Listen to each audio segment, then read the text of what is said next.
Hi all, this is Skate, and today's do's and don'ts will be on the new Tier 7 Russian tank destroyer, the Su100m1. I've done just over 100 games in this tank now, so I think I can give my honest review and opinion. If you ask me my opinion of the tank, it would be, it's alright. It's not epic, but it's not bad, it's alright in my opinion. Now it's fast, it's got a completely OP gun for its tier with huge amounts of penetration, but there's no gun arc, there's no gun depression, there's no frontal armor on it really unless you're hitting the gun mantlet. Those issues or niggles combined make it very difficult to play. Don't get me wrong, I didn't do bad in it. I'm like I said, just over 100 games. I've got over a 70% win rate, and at the moment I'm in the top 10 in the EU on it. I don't think I'll stay there though. I think what I'm trying to say in short is it's a good tank.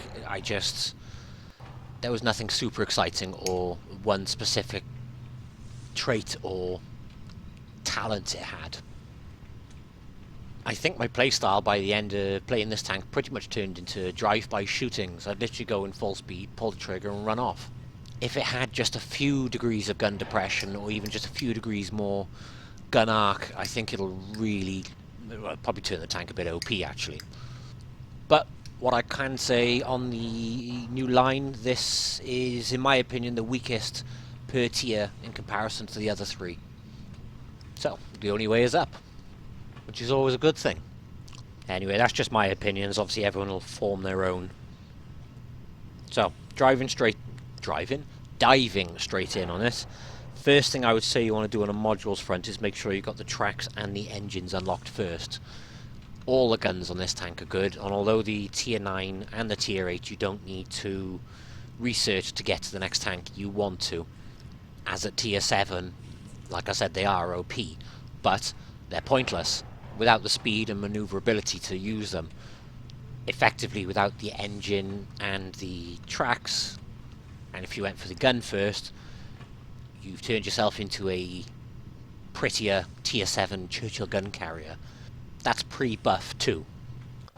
Obviously no offense to the Churchill gun carrier tank or the drivers of said tank. I just don't think it's a great tank at its tier. It's just alright. Obviously you get what I'm getting at anyway. Go for the engines and stuff and then the guns. So that's 3 minutes of me rambling so far. I'm going to go straight into things. Pretty sure I've said that already, but I am going to get straight into it now. So, consumables, run-of-the-mill for me as always. Adrenaline, multi-repair kit, and now that obviously the provisions are in, I'm using a single repair kit too. But in hindsight, I would actually say to go for an automatic fire extinguisher, because these tanks like fires.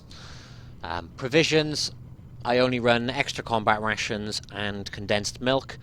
But if you're going to fit 3, I would say to go with a protective kit as well, because as I said, they do like fires.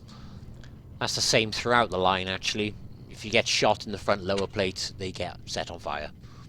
On an ammo front, I carry 20, 13 and 3. The heat with 330 millimeters of penetration at tier 7, that's just ludicrous. You will literally penetrate anything at the same tier, or even tier 8. Other advantage, you don't actually need to use it too often because the standard AP carries 219mm of penetration. Now on an equipment front, I would say you want a rammer, vents, and gun lane drive. With it being a tank destroyer, I would contemplate sticking a camo net on it. However, because this tank has such a small gun arc, you can't really snipe for too long in it. Because obviously you need to move the tank and you'll have to move the hull left and right more often than you would with something like an SU with a wider gun arc. As a result, the camo net will drop when you move the hull. Basically, it's pointless as a result. It'll be deactivating every time you turn the hull a slight bit. So as a result, I'd say don't waste your money on that camo net there. So that's it for the garage side of it. Let's jump straight into the do's and don'ts. Apologies for rambling so much in this video. If you want me to shut up, leave a comment below saying let's chat more boom.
You are unmuted.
Okay, so at this point in proceedings, I usually have a mastery game to show you. Today, I do not. Basically, a long story cut short is my recording software died as it was saving this game. I think this was my... no, it was my best game in this tank. It was a really, really good game. It was good fun. I don't know how I survived, but it was a tier 8 game. I got myself a mastery, obviously. I had a defender medal. You obviously got your Kolobanovs and my Radley Walters there as well. In this game, I was alone against the IS-3 Defender, the KV-2, and the enemy Su100m1. The game was on Castilla, and they were all congregated around the base. The Su100m1 was only a one-shot, so as I came up a hill, I got him. And then the KV squeezed out behind the buildings behind me and missed his shot on me. And as a result, I managed to kill him, and then it was just me versus the IS-3 Defender.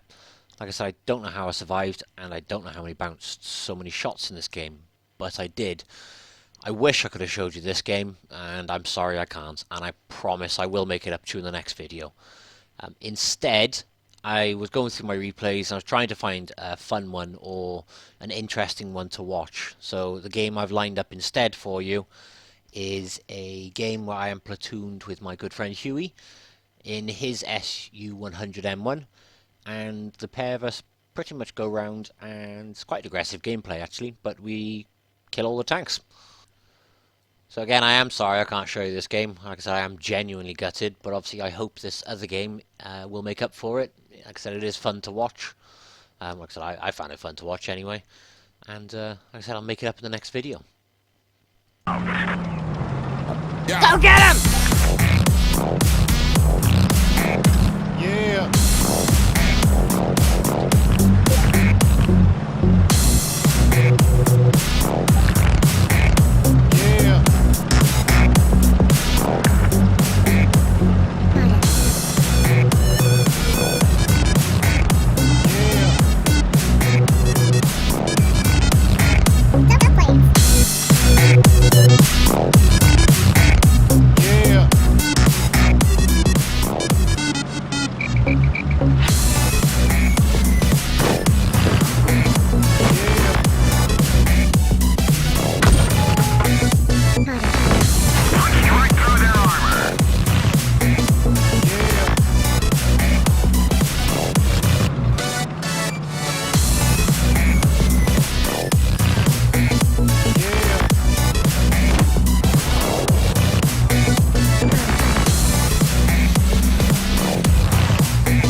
Yeah.